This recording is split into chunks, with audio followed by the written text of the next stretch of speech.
Que Dios me los vuelva a bendecir. Cuánta gente linda, aleluya. Estamos contentos y felices de verlos a todos y cada uno de ustedes en esta casa. Muchas caras hermosas y bellas. Verdaderamente que la familia Corniel hoy se ha votado en esta casa y le doy un gran aplauso. Vamos a dar un aplauso a Cristo por toda la familia Corniel y los amigos de la liga que están aquí. No los voy a mencionar porque son demasiados. Aleluya, Dios me los bendiga a todos. Son muy bienvenidos. Aleluya. Bendecimos al Señor por cada uno de ustedes. Son gente santa que han venido a gozarse aquí en esta noche y de verdad que celebramos a Cristo por cada uno de ustedes, por todos los que están aquí, por los hijos de la casa y por este grupo de santos que ha decidido venir a la casa del Señor. Edward, Dios te bendiga. Levanta tu mano conmigo. Aleluya. Edward es el esposo de mi hermana Elizabeth, el cual se decidió por Cristo hace poco. Y gracias al Señor que está aquí y decidido a mantenerse firme sabiendo que escogió el mejor camino, que es el camino que le lleva a la vida eterna. Aleluya. Hoy tenemos por aquí a Francis, a Charo y a Altagracia Rigo Gautier. Pónganse de pie, aleluya. Gloria a Dios. Dios bendiga. Vamos a dar un aplauso a Cristo por ellos. Aleluya. El Señor ha hecho un milagro grande en Francis y en Charo y estamos contentos. Ellos en agradecimiento trajeron a su madre. Aleluya. Eres muy bienvenida, Altagracia, y nos gozamos de que estés en medio nuestro. Aleluya. Dios me los bendiga a los tres y que el Señor tenga palabra de bendición para sus vidas. Aleluya. Hay gente que tengo aquí anotada y voy a mencionarlos. Hay algunos que se me van a quedar porque no lo anoté. Entre ellos están Briana, van levantando la mano, Rihanna también, Carmen Corniel, Nancy Burgos, aleluya, María Santana, Adis, aleluya, Adis. ¿Cuál es Adis? Muy bien, allá está Alondra, ya mencioné a Francis, está Rube está allá atrás, Argentina, Rodríguez, ¿cuál es? Aleluya, allá está Argentina, Estela Corniel, Estela está por aquí, aleluya. Está Gilberto y su esposa Ana por allá atrás. Que Dios me los bendiga a todos. Demos un aplauso grande a Cristo. Está también Albania, aleluya. Y Altagracia, su hermana. Dios te bendiga, aleluya. Dios bendiga estas familias hermosas que están con nosotros en esta noche. Ya a Maciel y a José Guillermo yo no los saludo porque son de aquí. Aleluya, bendito sea el Señor. Le doy la más cordial bienvenida por estar en la casa del Señor. Quiero decirle a la iglesia que el próximo 10 de marzo tenemos culto de amigos aquí en la casa del Señor. Domingo 10 de marzo. Les recomendamos a los miembros de la iglesia que vayan anotando las personas que el Espíritu Santo le está inquietando para orar por ellos. No las invite antes de orar. Usted debe orar y pasar algunos días orando por esa persona. Y luego que usted tenga algunos días orando por esas personas que usted va a invitar, usted entonces lanzarse en el nombre de Jesús, ir en el poder del Espíritu y decirle: te tengo una invitación especial a mi iglesia. La invitación es doble.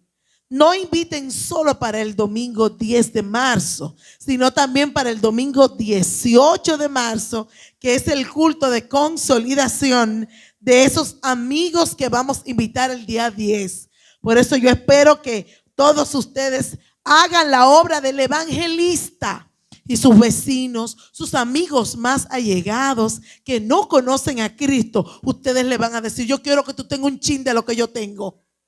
Aleluya, yo tengo gozo, yo tengo satisfacción en mi vida, aunque también tenga dificultades.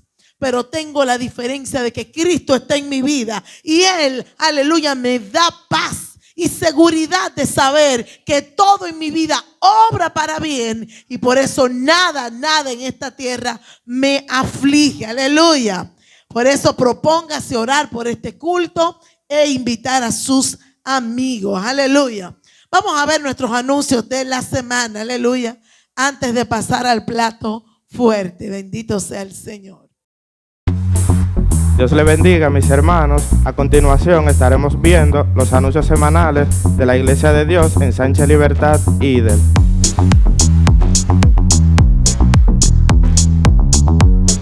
Los lunes tendremos doctrina para los nuevos creyentes con la pastora Rodis Polanco, de 7 a 7:45 de la noche.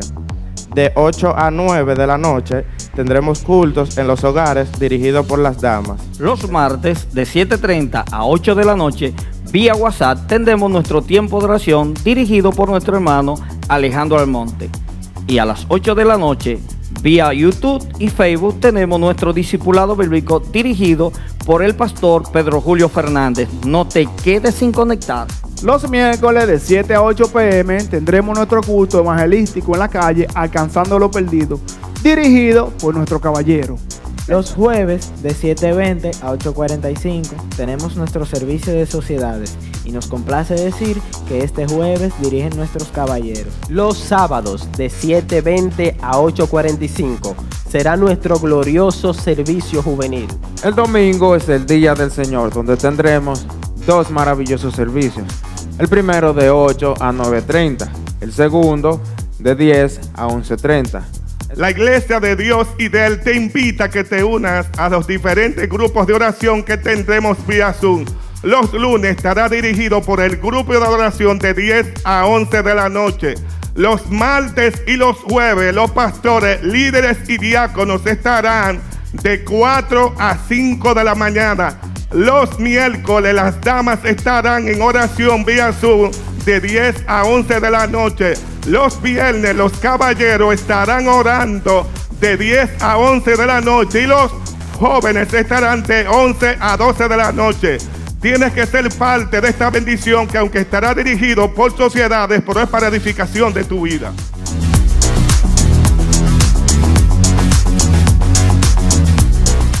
Estar ocupados en los asuntos del reino. Hay algo importante, iglesia, que debo decirles.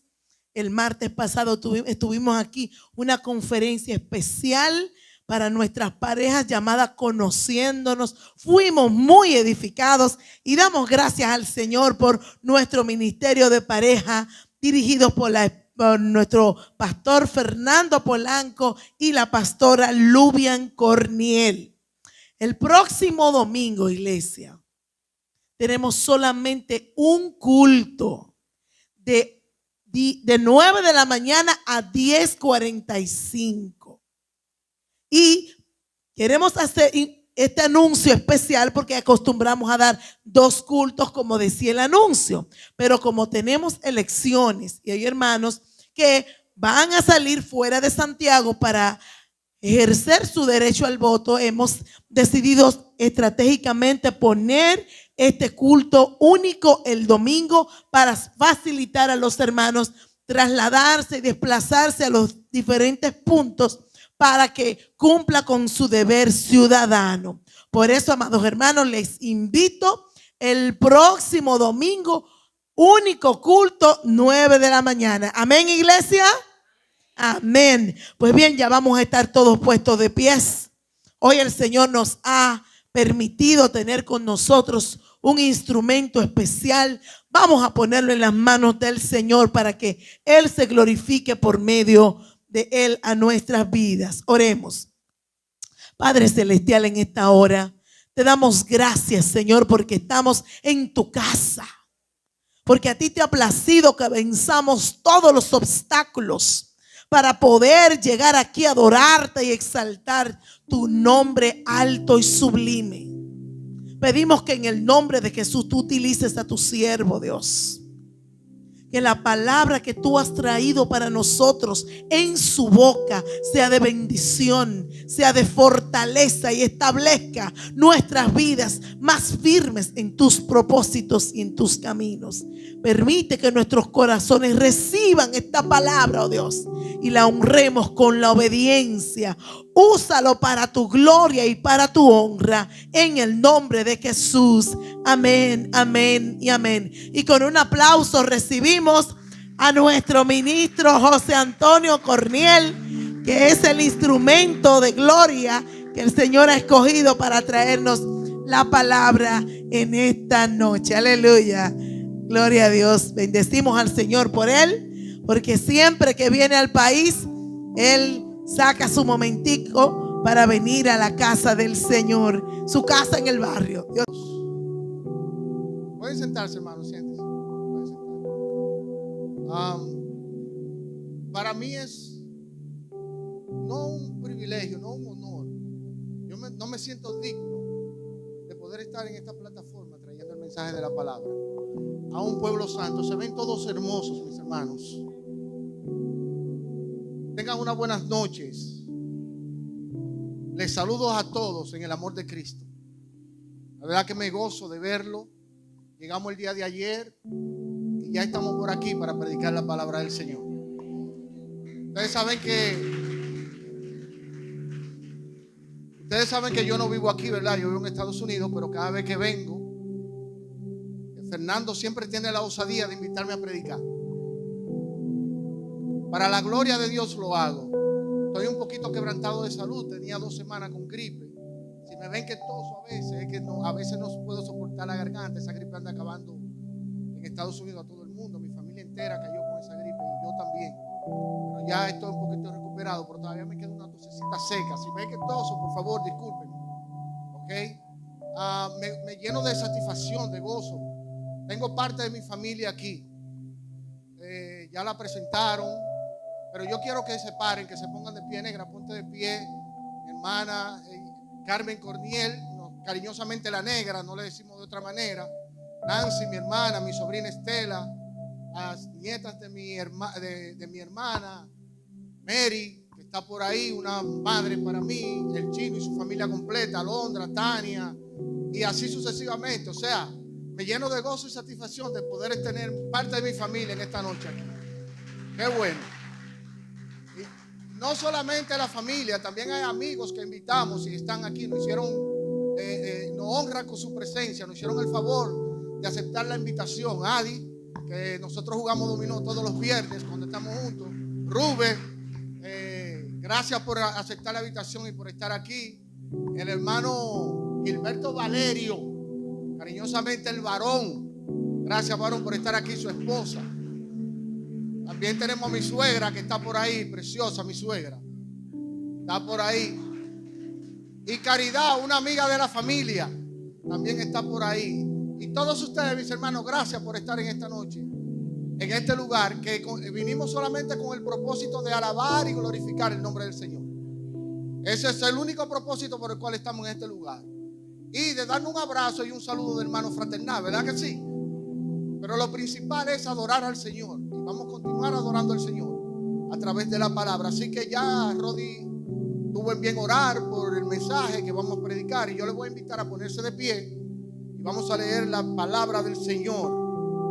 Vamos a buscar en nuestras Biblias la epístola del apóstol Pablo a la iglesia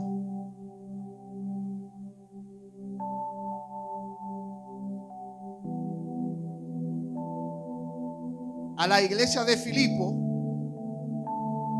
la epístola del apóstol Pablo a los filipenses. Y vamos a leer los versículos del 5 al 8 de Filipenses. Leemos en el nombre de nuestro Señor Jesucristo. Haya pues en vosotros esta actitud que hubo también en Cristo Jesús, el cual, aunque existía en forma de Dios, no consideró el ser igual a Dios como algo a que aferrarse, sino que se despojó a sí mismo, tomando forma de siervo, haciéndose semejante a los hombres, y hallándose en forma de hombre, se humilló a sí mismo, haciéndose obediente hasta la muerte y muerte de cruz. Se pueden sentar, mis hermanos. El Señor añada bendición a su palabra. Esta noche vamos a estar predicando sobre el tema, o bajo el tema, Antídoto contra la división. Antídoto contra la división. Un antídoto es una sustancia que se utiliza básicamente para detener, para parar, para eliminar los efectos de algún veneno que se haya introducido en un cuerpo. Eso es básicamente la definición de antídoto.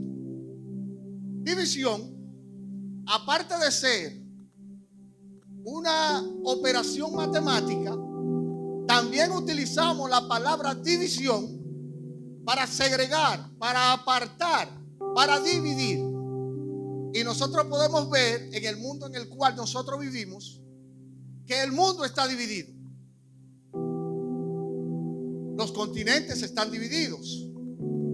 Los países o naciones que forman los continentes están divididos por fronteras. Pero la sociedad que forman esos países también están divididas.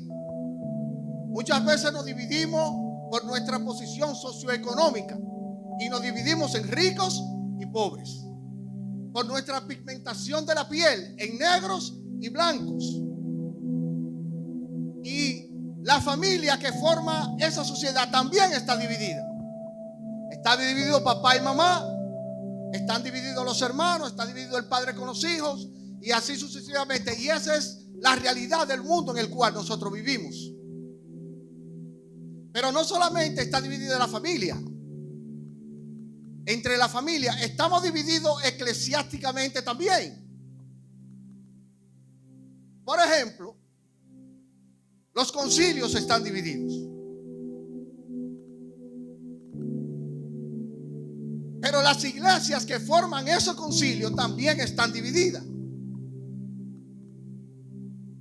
Pero los miembros que forman las iglesias, que forman los concilios, también están divididos.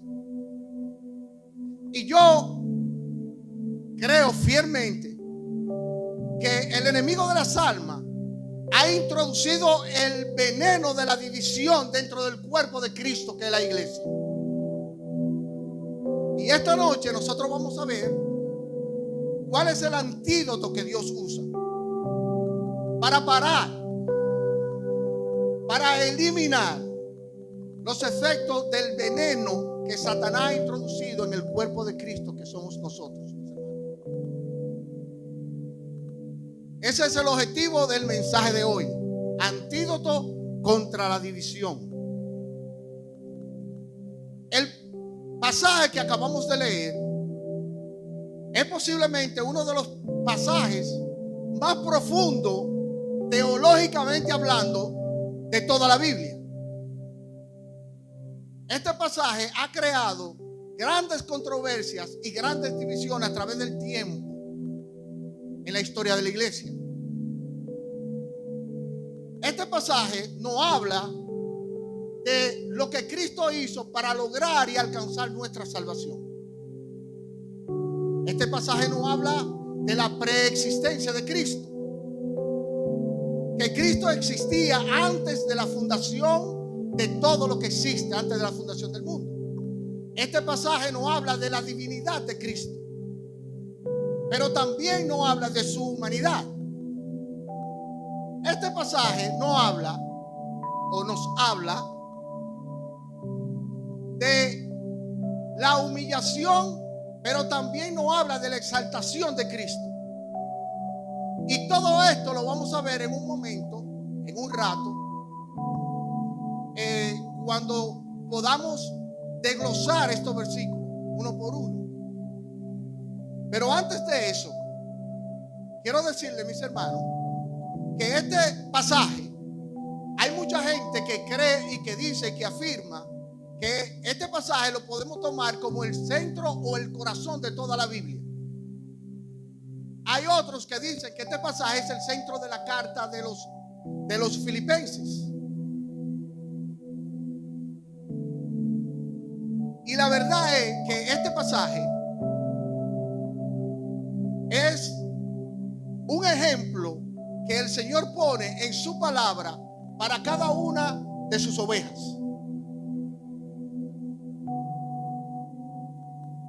La profundidad de este pasaje no tiene paralelo.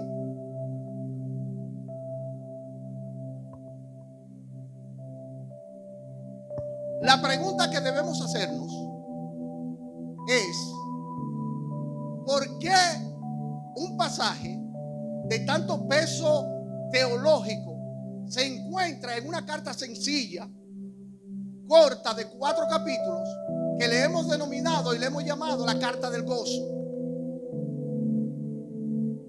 Sería más lógico encontrar un pasaje como este, del peso teológico que tiene, quizás en la carta a los romanos, o tal vez en la carta a los hebreos, que son posiblemente las 2 cartas más profundas teológicamente hablando de toda la Biblia. Pero no, lo encontramos en una carta sencilla que se escribió para animar a una iglesia a perseverar en medio de la tribulación y la persecución que estaba sufriendo.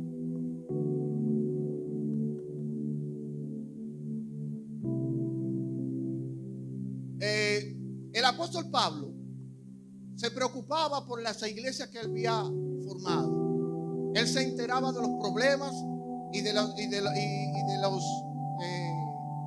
problemas entre hermanos que habían en la iglesia, y se preocupaba y siempre escribía o visitaba la iglesia tratando de resolver los problemas que había. Pero esta iglesia, a pesar de que tenía división dentro de ella, no era la única iglesia que tenía este problema de división. Si estudiamos la carta a los romanos y leemos la carta a los romanos, nos damos cuenta que en la iglesia de Roma también habían divisiones. A tal forma que en el capítulo 14 de Romanos, Pablo le dice a la iglesia de Roma: recibí, 14 versículo 1, recibí al débil en la fe, pero no para meternos en contenciones ni en divisiones. Porque uno cree que se puede comer de todo, otro que es débil come legumbre. Pablo dice: el que come, en este caso de todo, no menosprecia al que no come, pero el que no come no juzgue al que come, porque para el Señor está en pie o cae. Dice Pablo: uno hace indiferencia entre día y día, otro busca todos los días iguales. El que hace caso del día, para el Señor lo hace, y el que no, para el Señor también lo hace. O sea, Pablo está tratando de resolver los problemas de divisiones que podía haber en cualquiera de estas iglesias. Pero si leemos la carta a los Corintios y la estudiamos, también encontramos divisiones en la carta a los Corintios o en la iglesia de Corinto. A tal manera que Pablo le dice a ellos en Corintios Primera de Corintios capítulo 3 versículo 1 en adelante, Pablo le dice: hermano, cuando yo le hablo a ustedes, yo no le puedo hablar como espirituales. Tengo que hablarle como carnales, porque hay disensiones, hay problemas entre vosotros. Y ustedes se comportan como niños. Yo no les puedo hablar como espirituales. Y ustedes tienen tantas disensiones que dicen que uno es de Pablo, otro es de Apolo y otro es de Cefá o de Pedro. Y Pablo dice: ¿quién es Pablo?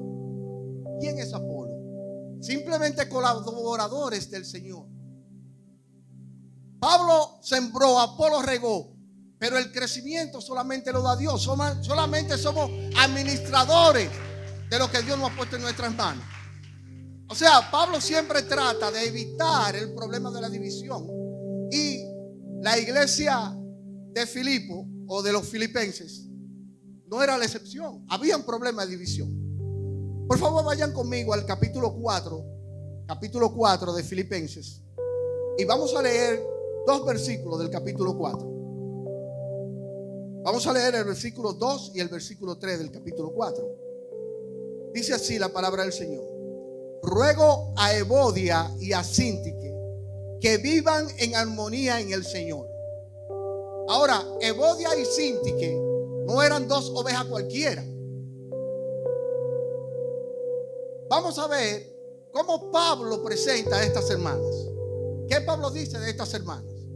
Continúa el versículo 3 diciendo: en verdad, fiel compañero. No sabemos quién era este fiel compañero que Pablo apela para que interceda en el problema de estas hermanas. Pero es un hermano que Pablo le tiene confianza y le dice, y dice lo siguiente: en verdad, fiel compañero, también te ruego que ayudes a estas mujeres que han compartido mis luchas en la causa del Evangelio, junto con Clemente y los demás colaboradores míos, cuyos nombres están en el libro de la vida. De manera que dos colaboradoras de Pablo, que habían compartido los sufrimientos y los padecimientos que Pablo había sufrido para que el Evangelio fuese predicado en Filipo, ahora no estaban viviendo en armonía. Y eso era impensable.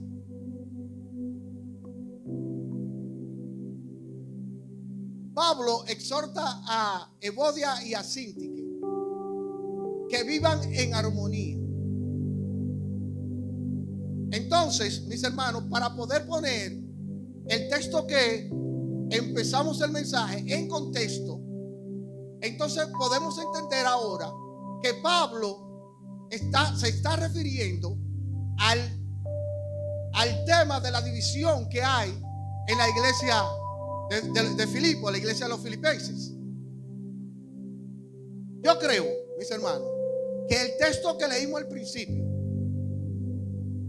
está puesto allí, aunque la Biblia o el pasaje no nos dice las razones por las cuales se puso ahí.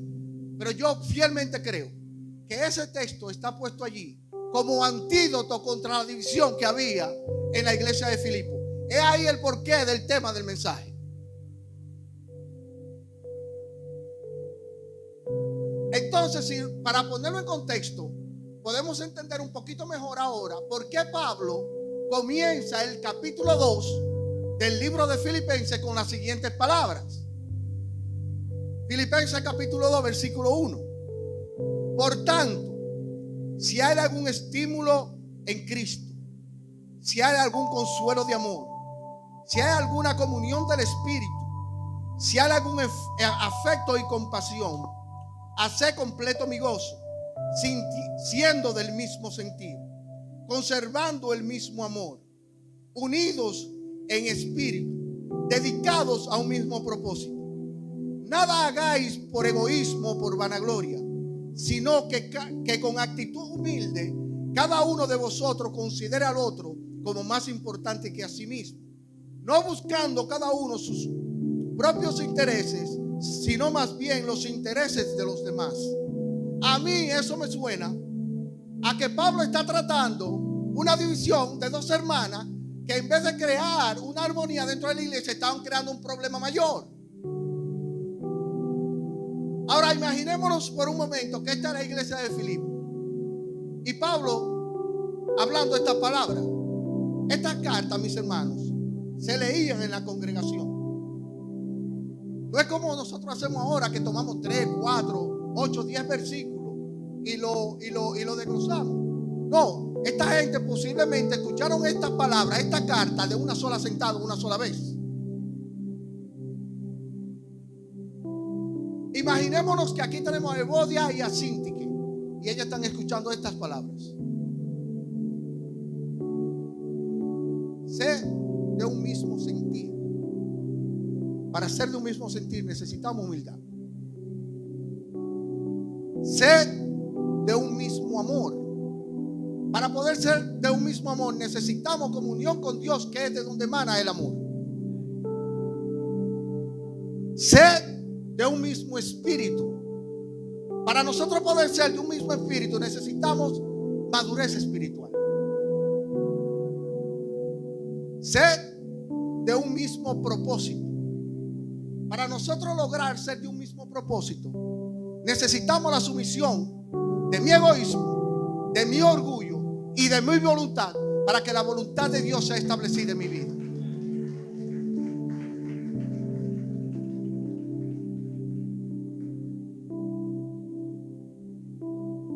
De manera que, mis hermanos, nosotros no somos así. Síntique y Evodia no eran así, no estaban siendo de esa manera. Por lo tanto, nosotros tampoco. Necesitamos reflejar el ejemplo que nuestro Señor Jesucristo nos dejó para que nosotros pudiéramos reflejar su gloria.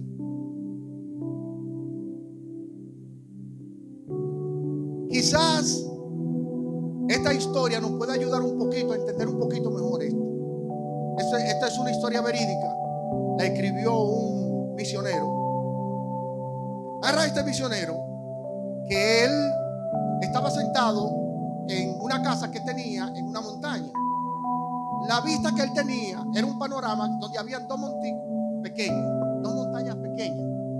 Y esas dos montañas estaban unidas por un estrecho camino. Dice que ese día él se levantó y miró dos cabras montés, dos cabras salvajes. Una que estaba a la mano derecha de uno de los montículos y la otra del otro lado. Esa cabra tomaron el camino que unía las dos montañas, una para este lado y la otra para este lado. Se juntaron en el medio del camino y el camino era tan estrecho que no podían pasar las dos al mismo tiempo. Entonces él pensó y dijo: bueno, ahora estas dos cabras se van a enredar en sus cuernos, se van a meter en un pleito, se van a ir por el derricadero y posiblemente mueran. Pero dice él, escuchen bien, que de repente él vio como una de las cabras dobló su pata, se agachó, bajó su cabeza hasta que pudo, hasta el piso con todo su cuerno, y la otra cabra pudo brincar por encima y pasar y cada una seguir su camino.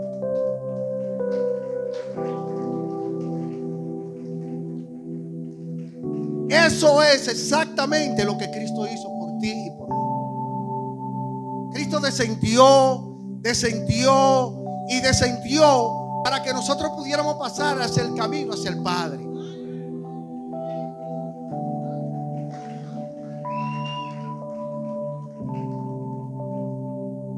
Pero nosotros no somos así. Nosotros preferimos perder manteniendo nuestra posición que ganar cediéndola. Y tenemos que aprender, mis hermanos, que esa no es la forma correcta. El orgullo y el egoísmo van en contra de la santidad y la voluntad de Dios. Y por eso el tema de antídoto contra la división. Mis hermanos, Dios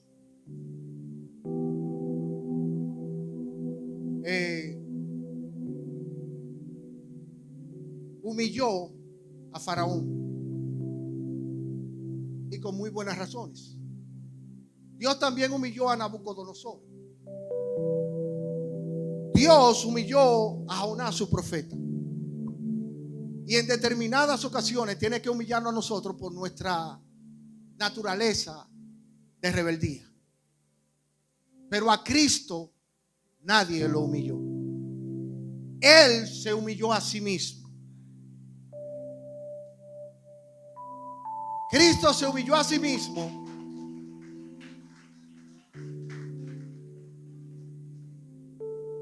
para la gloria del Padre y para la salvación de cada uno de nosotros.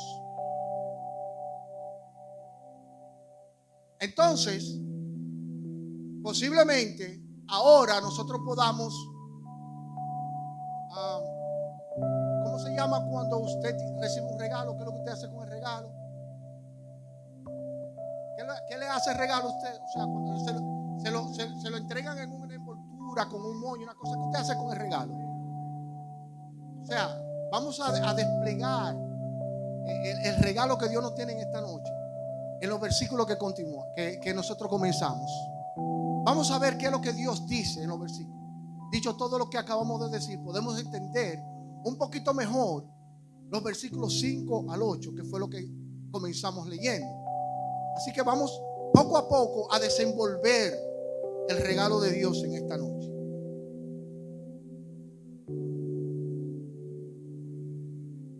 Yo creo, mis hermanos,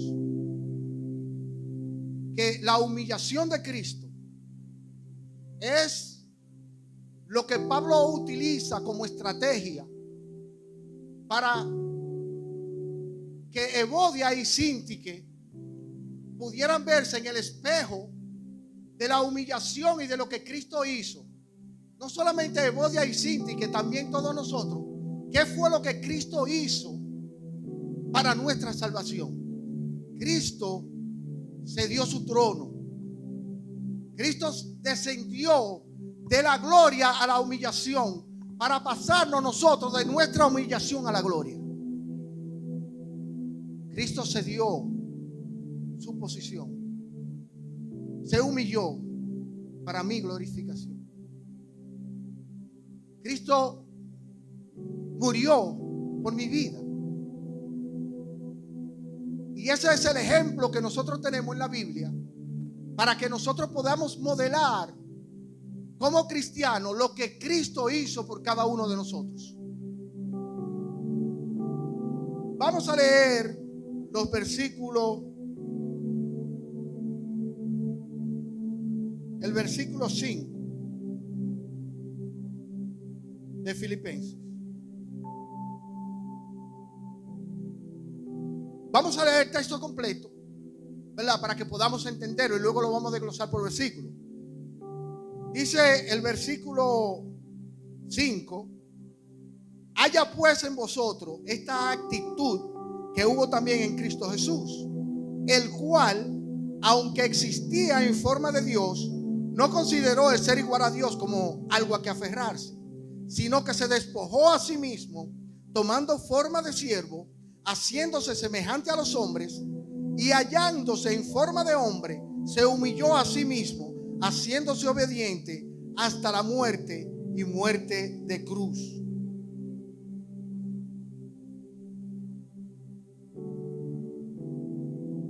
El versículo 5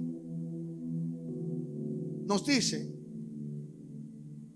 haya pues en vosotros esta actitud que hubo también en Cristo Jesús.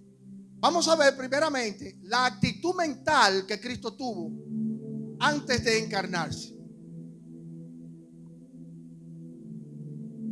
La frase haya pues en vosotros está en tiempo presente, en modo imperativo y en la voz activa.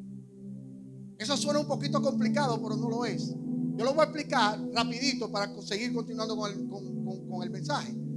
Cuando yo digo que está en tiempo presente, lo que esto significa que Pablo nos está diciendo a todos nosotros que la actitud que hubo en Cristo no es una actitud que nosotros debemos tener en un momento de nuestras vidas, sino que es una actitud que debemos tener todo el tiempo, continuamente, hasta que esa actitud forme en nosotros un estilo de vida. También dije que estaba en voz activa. Esto significa que es algo que yo tengo que hacer y que nadie puede hacer por mí. Si yo digo, yo fui cruzado al otro lado de la calle, eso está en voz pasiva, porque yo no tuve que hacer ningún tipo de esfuerzo para cruzar. A mí me cruzaron del otro lado. Pero si yo digo, yo crucé de aquel lado de la calle, eso está en voz activa, porque yo tuve que hacer el esfuerzo de cruzar de aquel lado. Esa es la manera como esta frase está. Haya pues en vosotros esta actitud, la actitud mental que Cristo tuvo antes de la fundación del mundo. Hubo una conversación en el cielo y Cristo dijo: heme aquí, Padre, envíame a mí. Yo voy. Estando él sentado en su trono, antes de la fundación del mundo, Cristo tuvo la actitud de venir, saber que iba a morir en una cruz para poder rescatarnos a cada uno de nosotros. También dije que esta frase o este párrafo de la Biblia también está en modo imperativo. ¿Qué significa eso? Lo que significa es que Pablo no nos está sugiriendo algo. Mejor dicho, que Dios nos está sugiriendo algo, porque esta palabra fue inspirada por el Espíritu Santo. Entonces Dios no nos está sugiriendo algo. Dios no nos está diciendo a nosotros: miren el ejemplo de mi hijo y miren lo que él hizo o lo que él tuvo que hacer, y si ustedes consideran o creen que eso le puede resultar, pues entonces ustedes lo hacen. No, está en modo imperativo, diciendo que es una actitud que tú y yo tenemos que tener. Pero nosotros no somos así, mis hermanos. Para nosotros lograr eso, o Dios tiene que inducirnos a hacerlo, o Él hacerlo por nosotros.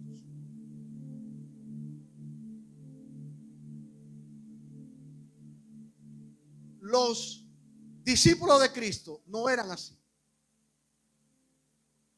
Los apóstoles no eran así. ¿Ustedes conocen la historia de Juan y Jacobo? Juan y Jacobo eran dos hermanos. La Biblia lo identifica como los hijos de Zebedeo. Y ellos se acercaron un día a ese Señor y le dijeron: Señor, nosotros queremos que tú nos hagas un favor pequeñito, pequeñito. Y es que cuando tú vengas en tu reino, yo me siento a tu derecha y mi mano a tu izquierda. Es un favorcito pequeñito, Señor, que nosotros te estamos sugiriendo. Esos mismos dos hermanos fueron los que cuando iban camino a Jerusalén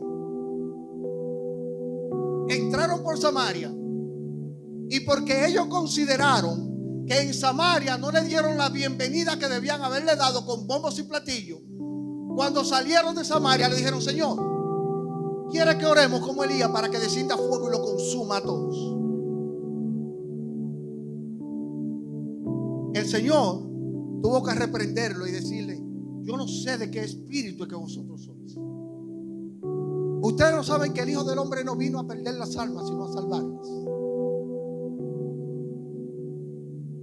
Esa era la actitud de ellos.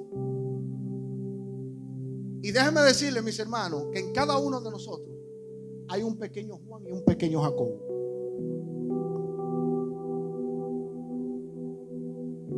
Hay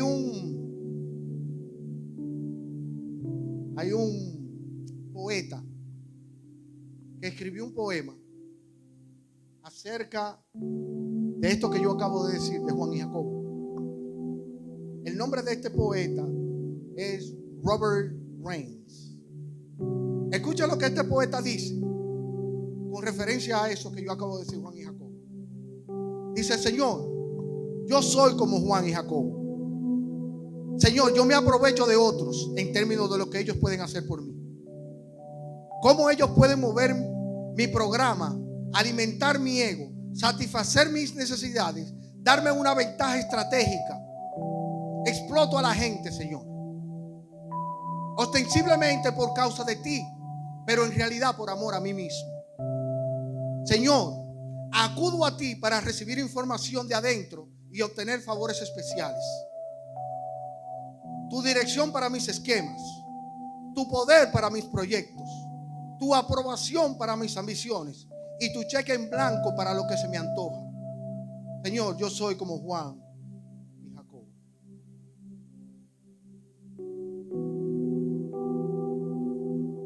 Él termina el poema con las siguientes palabras: cámbiame, Señor. Hazme un hombre que te pregunta a ti y a otros: ¿qué puedo hacer por ti?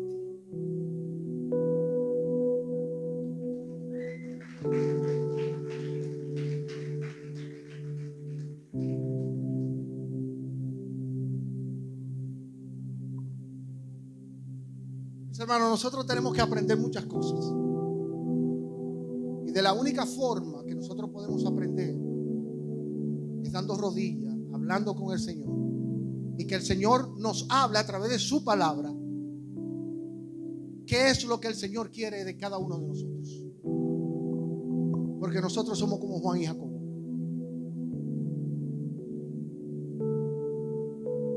En segundo lugar, vamos a ver la actitud de abandono que tuvo Cristo. El versículo número 6 dice: el cual, aunque existía en forma de Dios, no consideró el ser igual a Dios como algo a que aferrarse. Actitud de abandono. Hay una palabra clave en este versículo que es forma.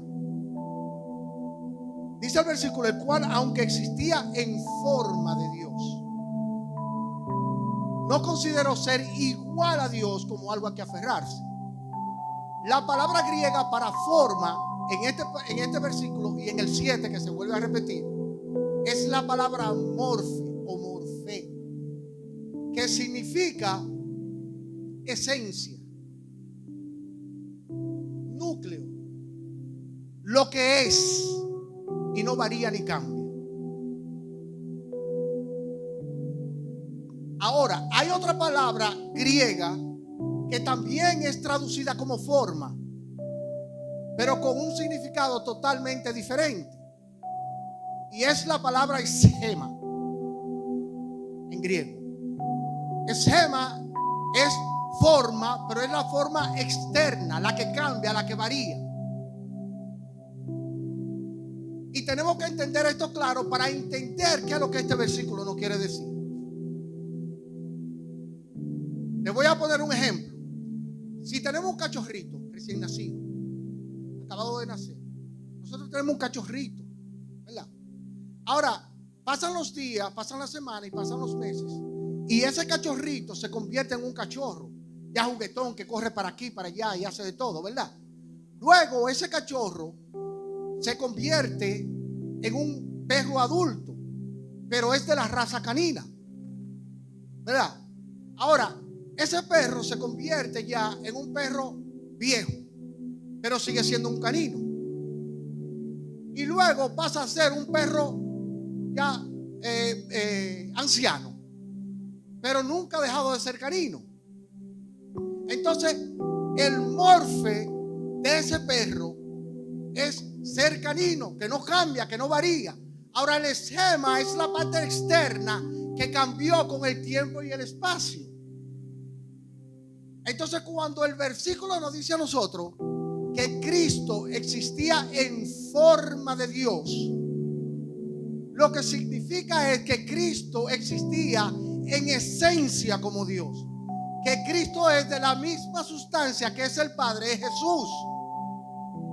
Y por eso, escuchen esto, por eso, ¿dónde se me metió el versículo? Perdón, que a veces los viejos no miramos bien. Dice en Hebreo capítulo 1 versículo 3. Escucha lo que dice Hebreo 1:3. El cual, siendo el resplandor de su gloria, hablando de Cristo, y la imagen misma de su sustancia, y quien sustenta todas las cosas con la palabra de su poder. En otras palabras, de la sustancia que es el Padre, es Jesús. Cristo y el Padre son uno solo y son una esencia. No hay un instante en la eternidad pasada donde el Padre ha existido que Cristo no haya estado. Sin embargo, Él no estimó el ser igual a Dios. La palabra igual ahí es iso en griego. Y nosotros utilizamos mucho esa palabra en español. Isotérico. Hay un triángulo que le llamamos isósceles, que tiene dos lados iguales. Iguales en tamaño, en forma, en ángulo. De esa misma manera, Cristo es igual a Dios. Colosenses capítulo 2 versículo 9 nos dice a nosotros que en Cristo habita corporalmente toda la plenitud de la deidad. ¿Y por qué yo le estoy diciendo todo esto? Porque es necesario que entendamos eso para poder entender este pasaje. Este pasaje ha traído mucha controversia a través de la historia de la iglesia. Yo le voy a hablar de unas cuantas. Si me da el Señor la gracia para hacerlo. El versículo nos está diciendo a nosotros que Cristo y Dios es una misma cosa. Ahora, Cristo no tomó en cuenta el ser igual a Dios y se aferró a eso, sino, escuchen bien, que se despojó a sí mismo. Cristo abandonó su trono, abandonó la gloria que él tenía antes de encarnarse. Y Cristo hizo eso por usted y por mí.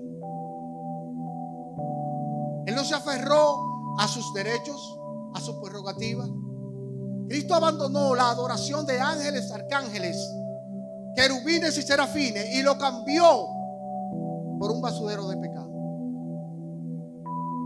Por amor a nosotros. Eso hizo Jesucristo por nosotros.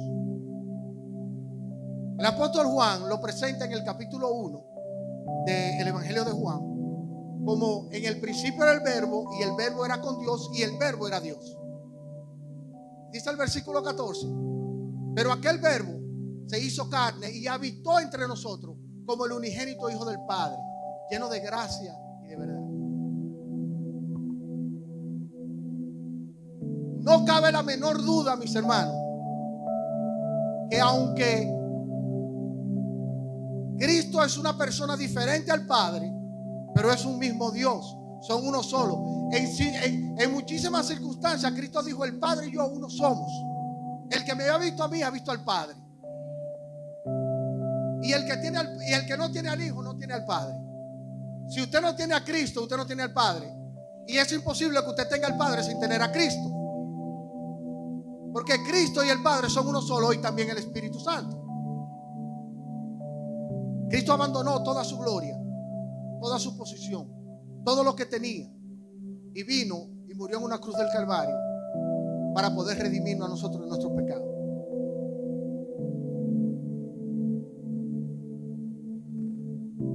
Próximo versículo, el versículo 7.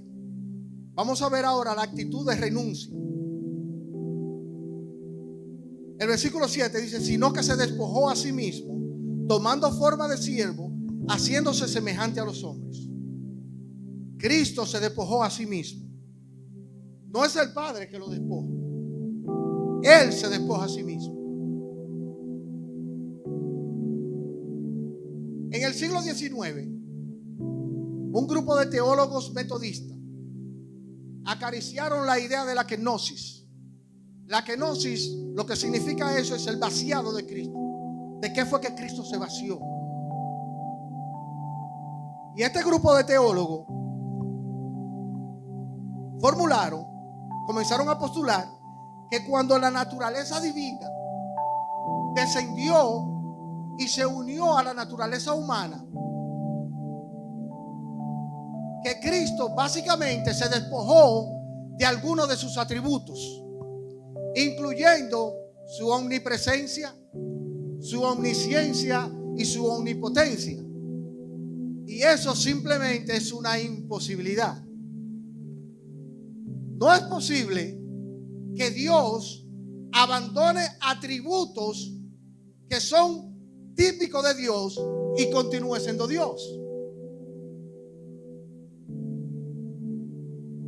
De manera que, mis hermanos, que cuando el texto nos dice que se despojó a sí mismo, está hablando básicamente que Él se despojó de la gloria que Él disfrutaba juntamente con el Padre desde antes de la fundación del mundo. Se despojó de sus privilegios, se despojó de sus prerrogativas, pero no de sus atributos. Él dejó a un lado todo este tipo de cosas. Dejó a un lado la adoración de ángeles, arcángeles, querubines, y se encarnó y vino como Dios al mundo. Ahora, el cuestionamiento que estos teólogos tenían, estos teólogos metodistas trajeron en el siglo XIX, no era nuevo, porque la unión de esas dos naturalezas en la historia de la iglesia siempre ha creado un problema. A principios del siglo IV, el obispo Ario postulaba que Cristo no era Dios. La divinidad de Cristo entró en cuestionamiento. Siglo IV.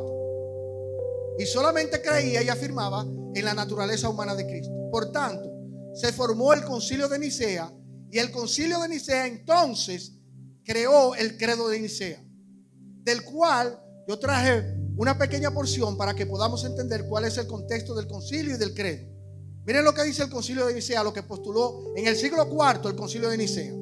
Creo en un solo Señor, Jesucristo, Hijo unigénito de Dios, engendrado del Padre antes de los siglos, Dios de Dios, luz de luz, verdadero Dios y verdadero Dios y Dios verdadero, engendrado, no creado, consustancial con el Padre, por el cual todas las cosas fueron hechas.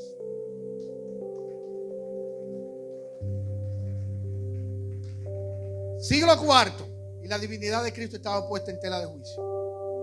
Al final del siglo IV y al principio del siglo V dieron lugar otra controversia y surgió posteriormente el apolinarismo, donde Apolinar era su cabeza, quien afirmaba que Cristo tuvo un espíritu divino y vino en un cuerpo humano, significando esto que no tenía una voluntad humana, no tenía una mente humana y no tenía un espíritu humano. Pero si Cristo solo tuvo un cuerpo humano y un espíritu divino, entonces no era exactamente Dios, pero tampoco era 100% hombre. Años después, en reacción a este movimiento, apareció el nestorianismo, que afirmaba claramente las dos naturalezas de Cristo, pero lamentablemente lo llevaron a un extremo hasta afirmar que en Jesús habían dos personas. Eso también fue considerado una herejía. No habían dos personas en Cristo, habían dos naturalezas y una sola persona.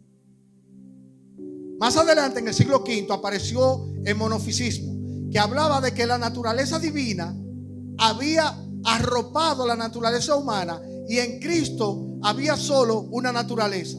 Por tanto, el Concilio de Calcedonia tuvo que reunirse y tuvo que hacer una afirmación vía un credo para que podamos seguir entendiendo de cómo es que la iglesia primitiva pensó acerca del despojo de Cristo, despojo de su gloria, no de sus atributos. Porque Cristo tuvo una mente humana, una voluntad humana, un espíritu humano, además de poseer una mente divina, una voluntad divina y un espíritu divino. Esto es lo que el Concilio de Calcedonia declaró en el año 451.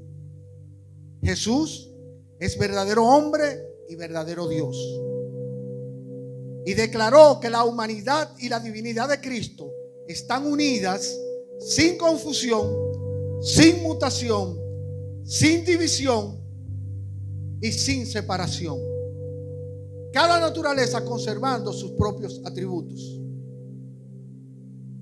Eso se declaró en el Concilio de Calcedonia en el año 451 y está vigente hasta el día de hoy.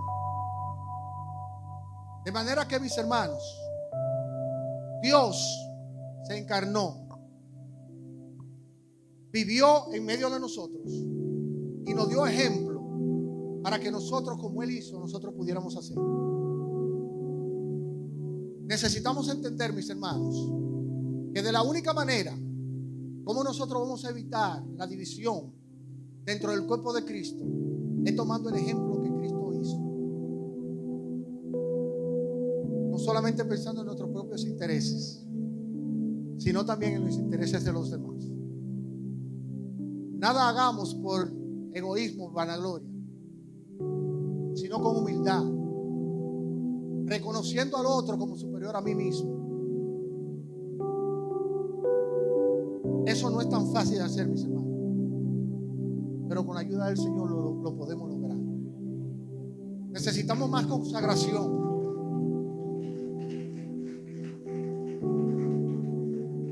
Necesitamos un corazón más cristiano y someter nuestra voluntad a la voluntad de Dios. Dios le bendiga, Dios le guarde y gracias una vez más por estar aquí. Dios me le bendiga, mis hermanos.